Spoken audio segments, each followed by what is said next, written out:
Et pour mieux parler de ce sujet, on a le plaisir d'accueillir au bout du fil l'ambassadeur Wafa Bassim, ancien ministre adjoint des Affaires étrangères. Bonjour. Bonjour, madame. Alors, tout d'abord, expliquez-nous l'importance de la contribution de l'Égypte à la CIJ et les points révélés par la conseillère juridique du ministre égyptien des Affaires étrangères, Yasmine Moussa, mercredi à la CIJ. Euh, Tout d'abord, j'aimerais exprimer ma fierté de la présence de la conseillère juridique, le docteur Yasmine Moussa, à cet événement très, très important. Et l'allocution qu'elle a faite et la plaidoirie qu'elle a faite pour montrer l'illégalité de l'occupation israélienne des territoires palestiniens. Et cela, c'était en réponse à la demande exprimée par l'Assemblée générale des Nations unies dans sa résolution du 31 décembre 2022. Oui. Cette résolution était aussi parrainée par l'Égypte et par les pays arabes et un autre nombre de pays qui appuient la position palestinienne, qui appuient la paix et l'importance de créer un État palestinien indépendant et libre. Ce que la résolution dont nous parlons de l'Assemblée générale demandait à la Cour internationale de justice son avis consultatif sur l'illégalité de l'occupation israélienne des territoires palestiniens. Et en réponse à cette demande par l'Assemblée générale, l'État palestinien observateur a demandé à la Cour internationale de justice de commencer à tenir les sessions où cette question sera discutée.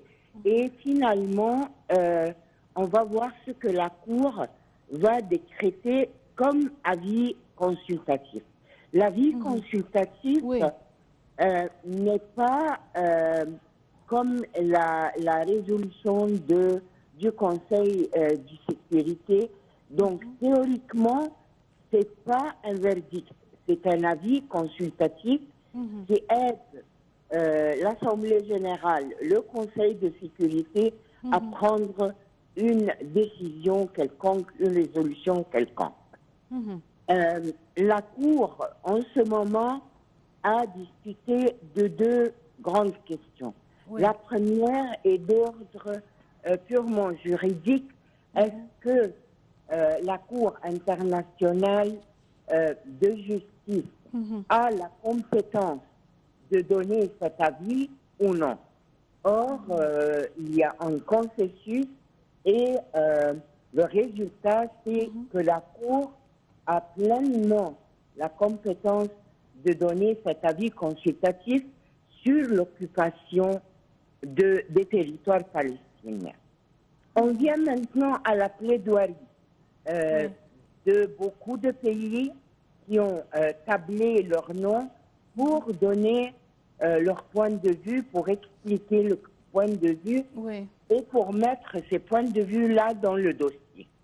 L'Égypte a clairement et fortement appuyé les points suivants.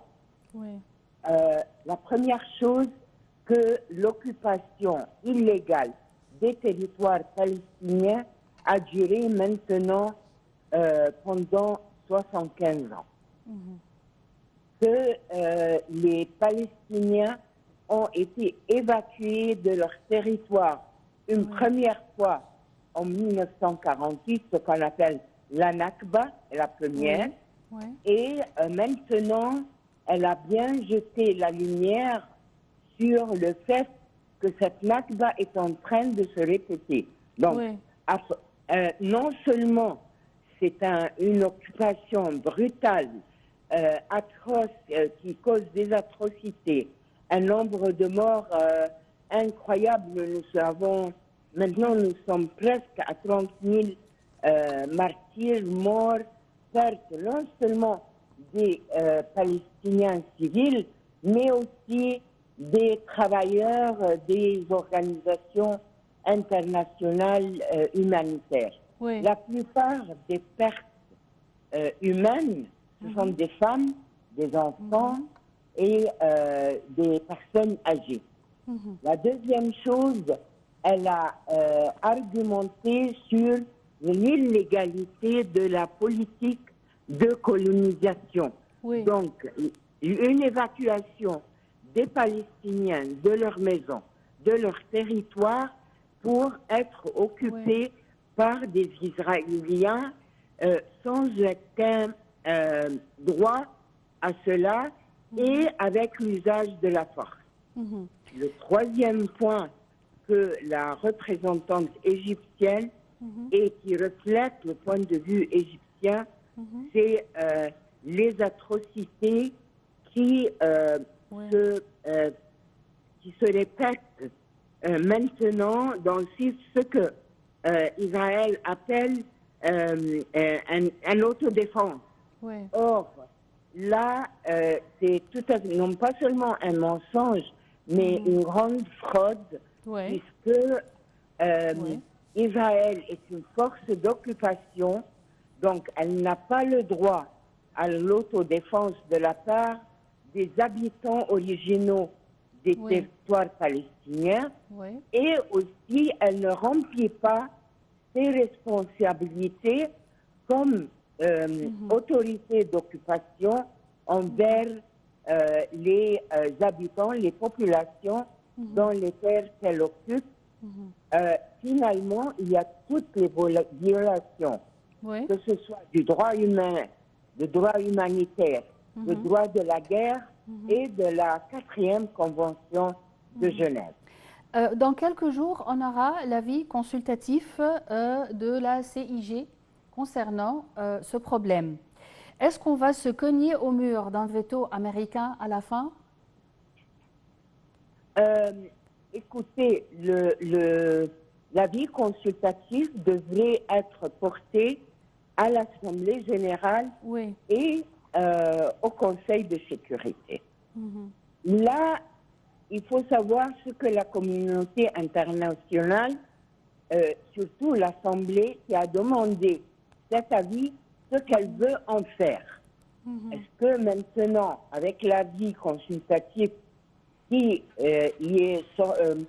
soit négatif, ce que j'exclus totalement, ou qu'il soit positif dans le sens que c'est une occupation, pas de politique de colonisation. Donc l'avis dira que cette occupation, il va qualifier cette occupation par Israël des territoires palestiniens.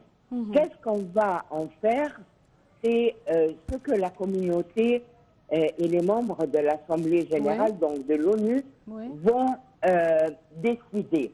Est-ce qu'on va demander de nouveau le retour du cas vers le Conseil de sécurité qui décrétera que c'est une occupation illégale contre les principes des Nations Unies, de loi internationale, tout ce que vous voulez, et qu'il faudra commencer d'abord mettre une fin à cette occupation et commencer à parler d'une solution basée sur 2 États et un État palestinien avec Jérusalem-Est, la capitale.